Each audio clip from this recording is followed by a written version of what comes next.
Assalamualaikum warahmatullahi wabarakatuh.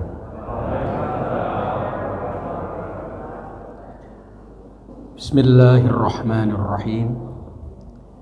Ya ayyuhan nasu inna khalaqnakum min dzakarin wa untha wa ja'alnakum syu'uban wa qabaila lita'arafu.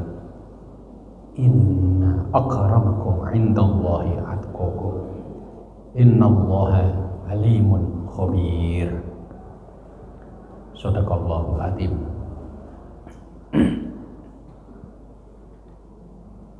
Terima kasih atas undangannya Mas Rois Latif yang menghubungi. Mas Rois Latif wonten ngriki nggih? Oke. Tadi disambut Mas Adam. Mas Adam alumni UIN Sunan Kalijaga, lulus tahun 2019. Kebetulan mengambil kelas saya, nggih. Kepada Ketua Takmir Masjid Prof Eko, matur sembah nuwun Prof Eko. Bapak Ibu sekalian, mohon maaf yang menjadi dosen atau pengajar mohon angkat tangan. Dosen, pengajar, ibu-ibu nggih sami mawon angkat tangan nggih. Dosen atau pengajar. Wah, itu wonten nggih. UPN.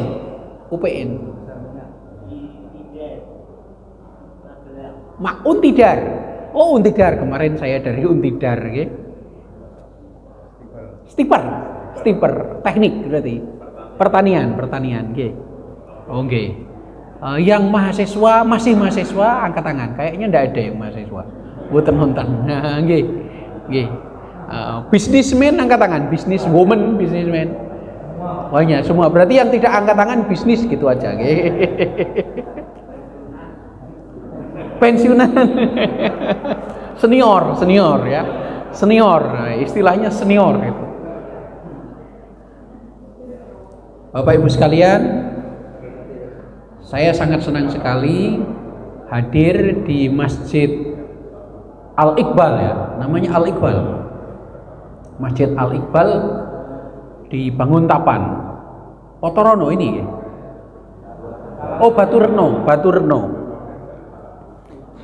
itu sampai Gedong Kuning itu masih Batu Reno ya, yang bagian timur, gitu. Terima kasih sekali. Jika pengajian itu di Jogja, di masjid-masjid di kota, saya yakin isinya kalau tidak dosen, mahasiswa. Jika tidak alumni UGM, alumni UIN, alumni UNY, dan kampus-kampus yang ada di Jogja. Jadi pengajiannya lebih enteng, seperti di seminar di kampus dipindah ke masjid gitu saja intinya. Jadi lebih rileks, tidak usah mikir terlalu sulit, harus pakai bahasa Jawa yang tepat gitu ya, yang pakai kromo tuh. Karena saya Jawa Timur, jadi kromonya tidak terlalu halus, walaupun dipaksa-paksa gitu. Dan terima kasih, saya diberi kepercayaan untuk berbincang-bincang dengan tema kerukunan. Matur sembah nuwun. Bapak Ibu yang berbahagia,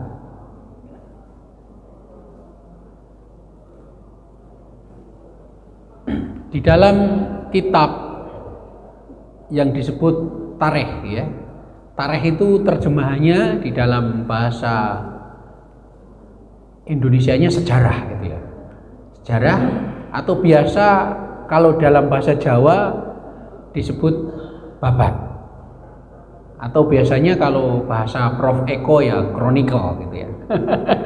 Prof Eko kan lulusan California sama Queensland ya. Bahasa umumnya adalah chronicle. Dan yang paling terkenal kitab Tarikh itu disusun oleh seorang yang beretnis Persia tetapi sudah menjadi Arab. Jadi zaman 1500 tahun yang lalu dan 1000 tahun yang lalu, ilmuwan di dunia itu harus bisa bahasa Arab jika ingin eksis, jika ingin berkarir di kancah internasional. Bahasa yang dipakai oleh semua ilmuwan di segala bidang adalah bahasa Arab. Sebelumnya 2000 tahun yang lalu semuanya harus pakai bahasa Latin. 500 tahun sebelumnya harus pakai bahasa Yunani. Nah, sekarang harus pakai bahasa Inggris. Itu sudah otomatis. Nah, ilmuwan kita bernama Tabari. Itu orang Persia, tetapi dia sudah memakai bahasa Arab. Sama juga dengan para ilmuwan yang lain yang dari Persia. Misalnya Ibnu Sina. Dan misalnya lagi Bukhari yang hadisnya kita pakai.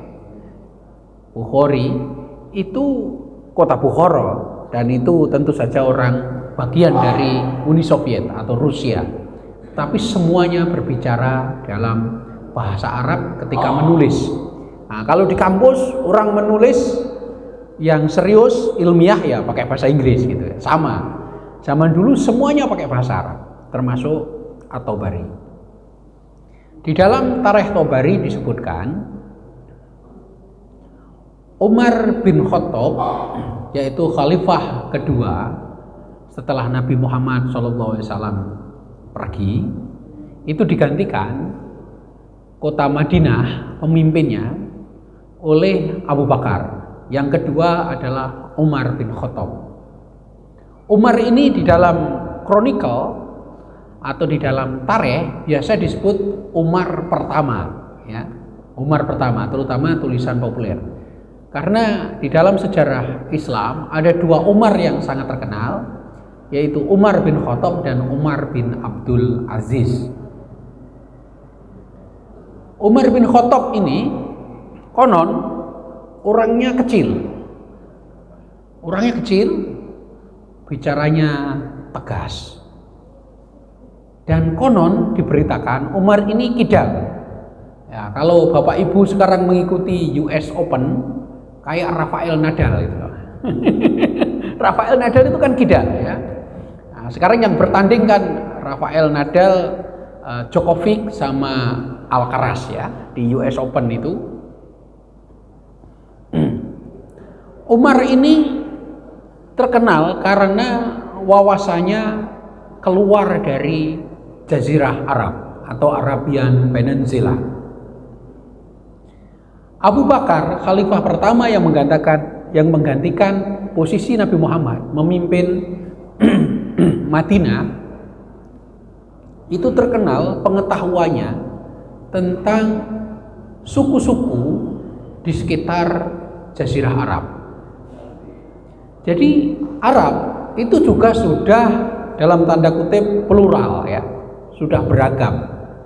Karena masing-masing suku itu mempunyai pemimpin sendiri, mempunyai kekuatan sosial dan ekonomi sendiri. Misalnya sukunya Nabi Muhammad disebut suku Quraisy ya. Suku Quraisy ini suku yang paling berpengalaman dan disebut di dalam Al-Qur'an, li'ila fi Quraisyin ila fihim rihlatas syita'i was-shaif. Orang-orang Quraisy ini mengadakan perjalanan di musim dingin dan musim panas. Dan mereka sudah biasa bergaul dengan orang di luar Jazirah Arab. Misalnya Biladus Syam ya, di dalam kitab Tarikh Tabari disebut Biladus Syam. Biladus Syam itu bisa berarti Suriah, bisa berarti Libanon saat ini, dan juga bisa juga berarti Yerusalem atau Israel saat ini. Jika Abu Bakar menguasai diplomasi antar suku di seluruh Jazirah Arab, Umar bin Khattab meluaskan pengaruh Islam di luar Jazirah Arab. Maka Umar bin Khattab mengirim ekspedisi atau mengirim utusan ke Suriah dan lanjut ke Yerusalem. Sekarang Israel Palestina ada di situ. Waktu itu kota Yerusalem sudah sama dengan saat ini, sudah menjadi rebutan antara Nasrani dan Yahudi. Jadi saudara tua kita, umat Yahudi atau bangsa Yahudi atau bangsa Israel, itu sudah ribuan tahun mempunyai sejarah dari berbagai kerajaan-kerajaan dan dinasti-dinasti dan selalu berperang. Misalnya di era Latin kuno, yaitu 2000 tahun yang lalu, Romawi atau Italia saat ini itu mempunyai kekuasaan seluruh dunia dan Yahudi sudah berperan di dalamnya. Dan Yerusalem itu merupakan provinsi Romawi kuno. Di zaman Umar bin Khattab, Yerusalem merupakan kota yang sudah menjadi rebutan berkali-kali. Nah, misalnya era sebelumnya dari Sumeria juga ingin merebut Yerusalem. Dari Babylon atau Babilonia juga ingin merebut Yerusalem. Di Mesir juga sama, ingin merebut Yerusalem. Kemudian Umar bin Khattab datang ke kota Yerusalem dengan misi perdamaian. Tetapi zaman 1500 tahun yang lalu, misi perdamaian itu juga sekaligus misi perang. Ini berbeda dengan sekarang. Sekarang kan perang sudah nggak boleh ya. Kalau zaman dulu, kalau ingin menegakkan perdamaian, berarti juga perang ya. Maka terjadilah perang zaman Umar bin Khattab. Dan kebetulan Umar bin Khattab menang di dalam peperangan. Setelah menang, diadakanlah perjanjian perdamaian antara beberapa umat yang berbeda agamanya.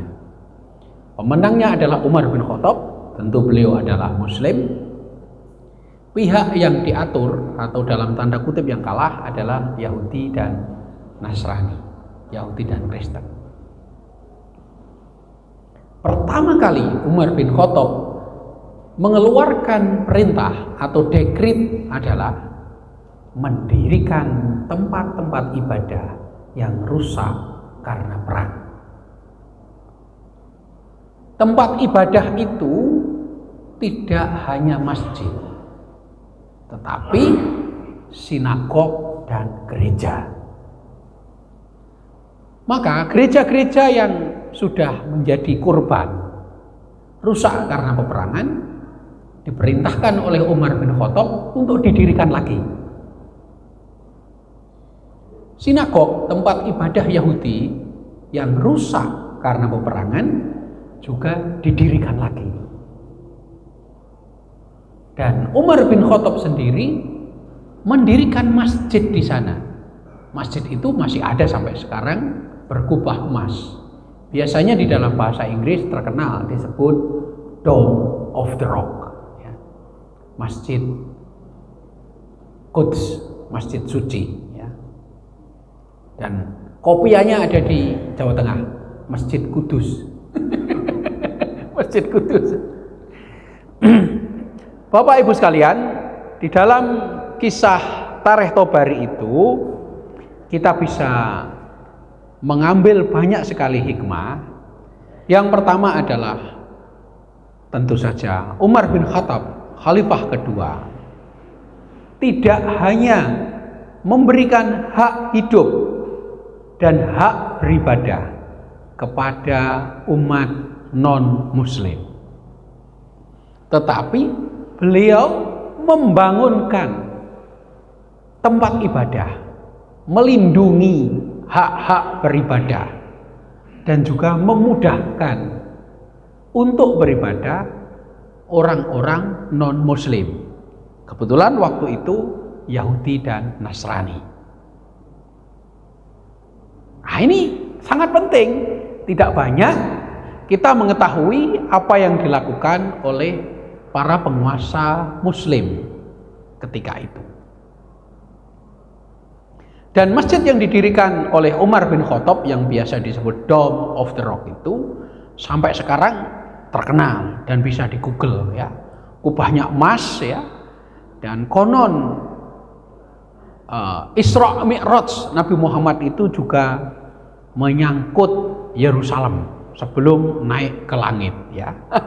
Dan tempat itulah kemudian dibangun oleh Umar bin Khattab. Masjid itu kemudian dibangun lagi oleh Umar yang kedua, Umar bin Abdul Aziz, dan kemudian lagi dibangun lagi oleh dinasti Abbasiyah.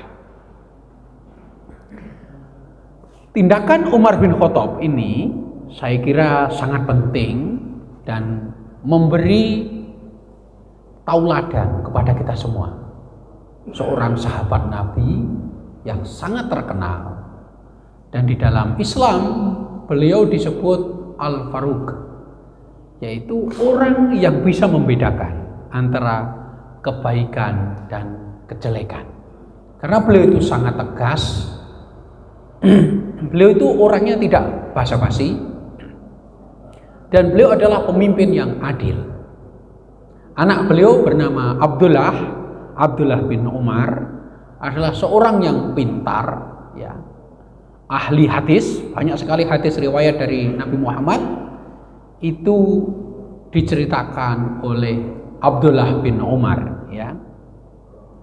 Beliau juga seorang yang budi pekertinya baik, Abdullah bin Umar, anak dari Umar, dan beliau konon diinginkan oleh banyak orang untuk menjadi khalifah seperti bapaknya Umar bin Khattab. Tetapi Umar bin Khattab melarang mencalonkan anaknya untuk menjadi khalifah seperti dirinya. Dan Abdullah bin Umar tahu, maka beliau mendalami ilmu hadis dan ilmu tafsir. Seperti Ibnu Abbas, Abdullah bin Abbas. Bapak Ibu sekalian, para jamaah Masjid Al-Iqbal yang berbahagia, ya, saya kira meniru tindakan Umar bin Khattab di dalam memberi contoh untuk melindungi, bahkan memberi fasilitas umat yang agamanya berbeda untuk Indonesia saat ini, saya kira sudah cocok itu, sudah tepat itu, gitu. Nah, sekarang kita lihat, apakah pemerintah Indonesia juga sama memberi fasilitas kepada umat non-Muslim? Betul nggak? Sama nggak? Nggih napa mboten? Betul loh, Bapak Ibu. Ya, saya kira sudah cocok itu, sudah cocok sesuai dengan tauladan Umar bin Khattab. Karena kita bukan pemerintah, karena kita adalah warga biasa, saya kira jika pemerintah mempunyai program tentang pembangunan tempat ibadah selain masjid, kita juga membantu. Minimal tidak menghalang-halangi atau tidak mengganggu, seperti yang dicontohkan oleh Umar bin Khattab. Umar bin Khattab ini seorang yang mempunyai visi yang sangat jauh ke depan. Beliau orangnya tegas, beliau orangnya pintar, orangnya adil, dan ini agak berbeda dengan Abu Bakar ya.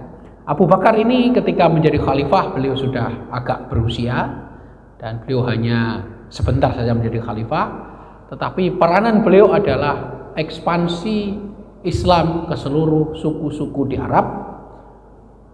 Umar bin Khattab mempunyai pandangan lain.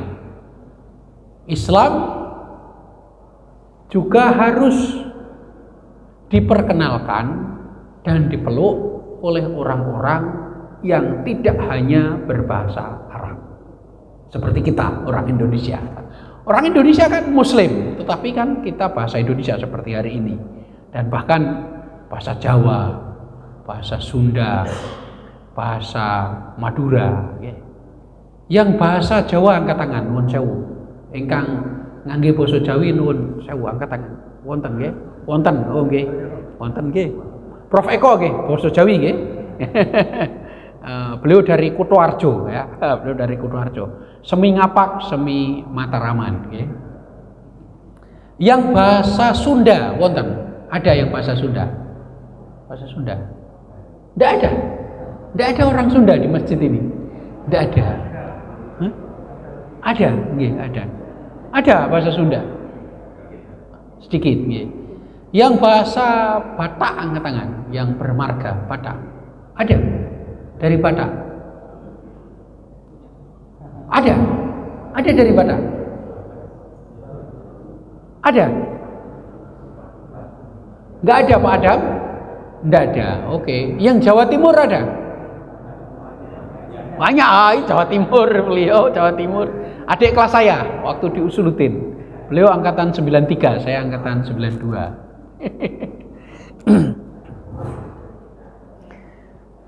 Bapak Ibu sekalian, jadi ketika Islam ini kemudian diterima oleh suku-suku di luar suku Quraisy, suku Nabi Muhammad, maka Islam juga dipeluk tidak hanya dialek atau lahjah Quraisy. Maka Al-Quran kita itu sebetulnya dibaca menurut dialek yang berbeda-beda.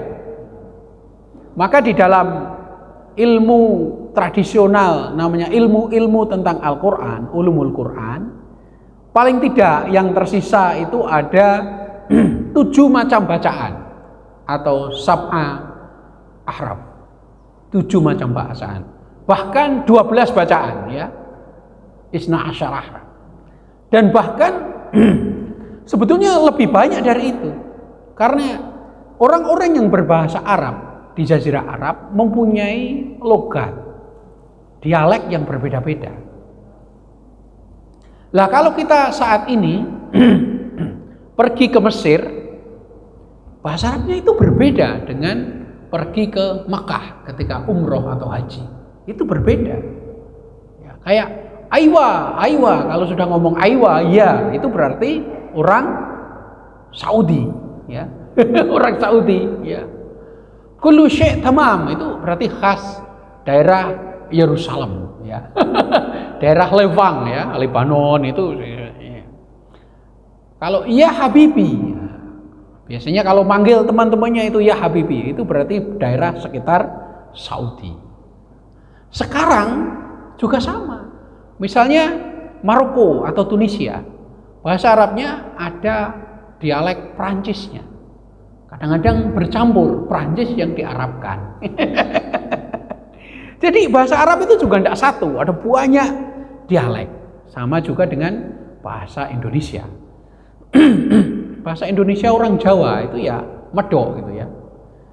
Dari mana Mas? Saya dari Medan. Kan kelihatan berbohong kan? Berarti dia dari Solo atau dari Jogja gitu kan. Dari mana Mas? Bah, saya dari Solo Pak. Nah, berarti dia dari Madura kan. Saya dari Solo Pak. Mau apa gitu. Berarti dia dari Madura gitu kan. Tidak bisa bohong gitu. Horas Pak. Marganya apa? Nah, berarti dari Medan, dari Pata itu ya. Apa kabar Brur? Nah, berarti dari Brur. Nah, Bruri Peso 5 dari mana Bruri? Dari Ambon ya. Bung, apa kabar Bung? Nah, dari mana? Dari Bengkulu. Bung itu dari Bengkulu. Jadi bung yang dipakai oleh Bung Karno itu dari Bengkulu. Bung dan rung. Rung itu untuk cewek. Jadi Bung Karno sama Bung Hatta, Bung Karno terutama, istrinya Ibu Fatmawati itu dari Bengkulu. Walaupun beliau orang Medan ya. Bu Fatma, ibunya Bu Mega itu orang Bengkulu ya. Makanya bung dipakai Bung Karno itu merujuk kepada tradisi di Bengkulu. Begitu juga bahasa Arab ya. Bahasa Arab tadi juga bermacam-macam. Akhirnya ketika Abu Bakar meluaskan Islam di sekitar suku, ada suku Hudzail, ada suku Asad, ada suku Tamim, ada suku Hanifah, ada banyak suku di Jazirah Arab, semuanya mempunyai dialek yang berbeda-beda. Akhirnya Al-Quran dibaca menurut lahjah masing-masing. Nah, ini di era Abu Bakar. Di era Umar lebih-lebih lagi. Umar kan sudah mulai ke Yerusalem. Ketika di Yerusalem, tentu saja di sana ada bahasa Ibrani. Bahasa Ibrani adalah bahasa Israel ya. Terus kemudian di Lewang, di Lebanon dan sekitarnya ada bahasa kuno, namanya bahasa Aram. Bukan Arab tapi Aram. Bahasa Aram. Konon Nabi Isa, Yesus Kristus itu memakai bahasa Aram, atau di dalam bahasa Inggrisnya disebut Aramaik, Aram ya. Bukan bahasa Ibrani tapi bahasa Arab. Salah satu visi Umar bin Khattab yang paling terkenal adalah melihat potensi anak muda. Dan beliau tidak melihat potensi putranya sendiri, Abdullah, tetapi ada anak muda yang ganteng. Anak muda itu sangat ganteng, darahnya biru, bapaknya pemimpin di Arab, walaupun masuk Islamnya telat ketika Fathu Makkah, ketika penaklukan Makkah oleh Nabi Muhammad. Orangnya cerdas, sudah darahnya biru, putra seorang penguasa, cerdas, ganteng, dan pendiam. Tetapi setiap tingkah lakunya taktis. Orang ini dilirik oleh Umar bin Khattab. Anak itu bernama Muawiyah bin Abi Sufyan, putra dari Abu Sufyan.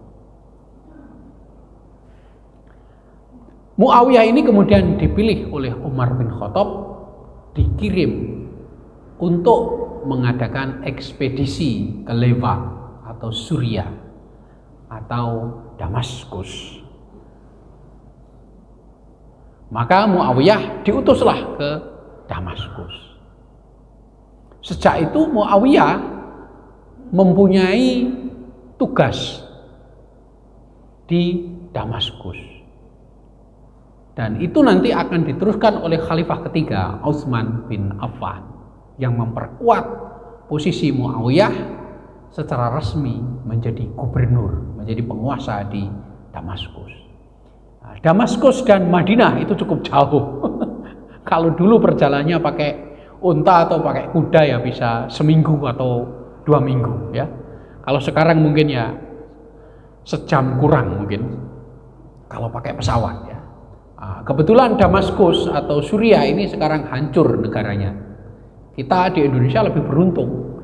Di Indonesia damai dengan adanya toleransi antar sesama umat beragama yang berbeda organisasi atau madhab, juga toleransi dengan umat yang beragama lain.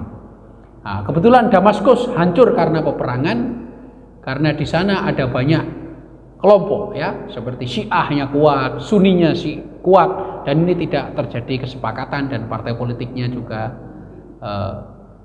tidak rukun ya, terutama di bawah kepemimpinan Bashar al-Assad. Bapak Ibu sekalian, Umar bin Khattab memang mempunyai visi yang jauh, seorang pemimpin yang baik, dan dia mengetahui anak muda bernama Muawiyah yang dikirim ke Damaskus. Di Damaskus Muawiyah membangun wilayahnya. Di era Utsman lah terjadi pelan-pelan perselisihan antara calon khalifah yang selanjutnya, yaitu Ali bin Abi Thalib, menantu Nabi Muhammad SAW, dengan Muawiyah bin Abi Sufyan. Kebetulan Ali bin Abi Thalib syahid ya, sementara Muawiyah bertahan di Damaskus. Dan pusat pemerintahan Islam pindah, tidak lagi di Madinah, tetapi pindah ke Damaskus, ke Suriah. Saya ingin sedikit menyinggung tentang Damaskus di era Muawiyah bin Abi Sufyan, visi Umar bin Khattab. Ketika Muawiyah mengklaim dan didukung oleh umat Islam menjadi khalifah, yang dilakukan oleh Muawiyah meneruskan misi Umar bin Khattab, bahkan lebih terbuka lagi. Para pegawai-pegawai khalifah banyak dari orang-orang Kristiani. Terutama Muawiyah mulai belajar tentang militer dari Konstantinopel atau Istanbul, sekarang menjadi Turki, Istanbul. Jadi militer Islam itu dulu tidak rapi.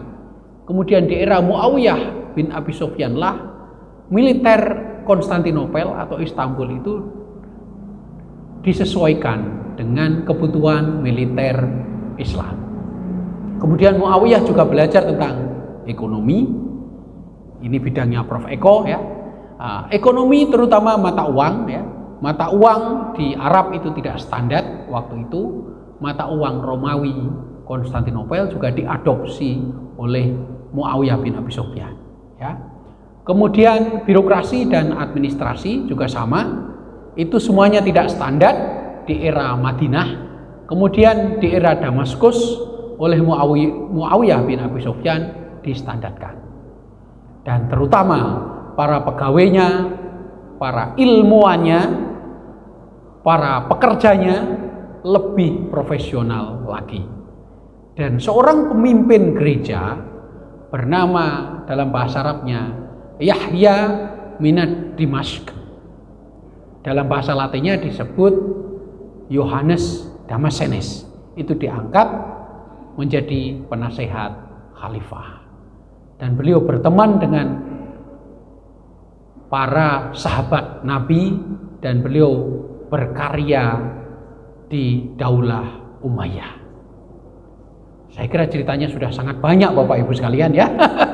Sudah sangat banyak dan ini sudah jam 7 ya. Saatnya harus selesai. Bapak Ibu sekalian, intinya kita sudah sangat beruntung hidup di Indonesia. Di Indonesia mengakui 6 agama secara resmi: Islam, Protestan, Katolik, Hindu, Buddha, dan Konghucu.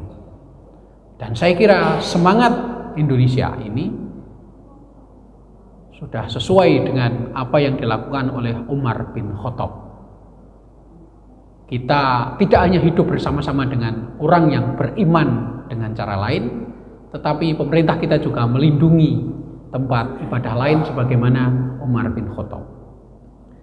Begitu juga kita juga bekerja sekantor, tidak hanya dari daerah yang sama. Orang Jawa juga tidak berkumpul sesama Jawa, orang Sunda juga tidak berkumpul sesama Sunda, orang Batak juga berkumpul dengan orang Ambon, dan seterusnya seperti UIN, UGM, UPN, UNY, UMY, Sanata Dharma, Atmajaya, semuanya juga plural, semuanya juga berbeda-beda. Dan itu juga sebagaimana dicontohkan oleh Umar dan dicontohkan oleh Muawiyah bin Abi Sufyan. Bapak Ibu, ini juga nikmat yang harus kita syukuri. Nikmat kita hidup bersama-sama, saling memahami. Nikmat hidup bersama-sama, kita saling menghormati dan saling membantu terlepas dari apa yang diyakini. Keyakinan boleh berbeda, madhab boleh berbeda, cara sholat boleh berbeda, warna kopiah boleh berbeda, paling nggak ada 2 ya, hitam sama putih di masjid ini. Warna jilbab boleh berbeda, nah ini betul-betul berbeda. Ada yang merah, ada yang oranye, putih, hitam, pink, dan lain-lain. Tetapi kita tetap menghargai pilihan masing-masing. Dan saya kira nanti pilihan presiden juga boleh berbeda.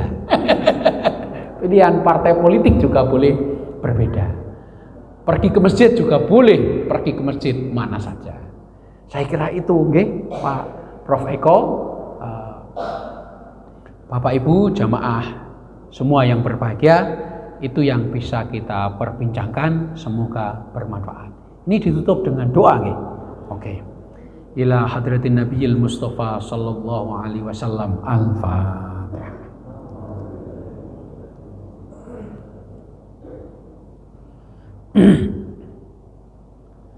Allahumma sholli ala sayyidina Muhammadin al-Fatih lima ughliqa wal khatim lima sabaqa nasirul haq bil haq wal hadi ila siratikal mustaqim wa sallallahu ala haqqa qadarihi wa miqdarihi al-azim.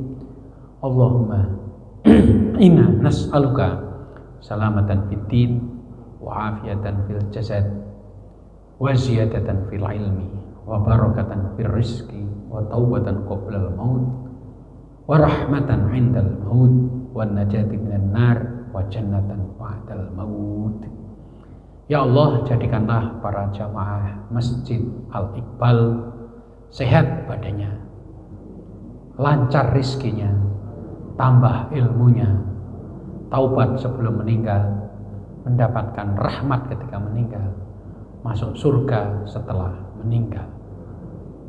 Rukunlah kami semuanya, rukunlah Indonesia, damai semuanya. Subhanaka rabbika rabbil izzati amma yasifun wa salamun alal mursalin walhamdulillahi rabbil alamin. Assalamualaikum warahmatullahi wabarakatuh.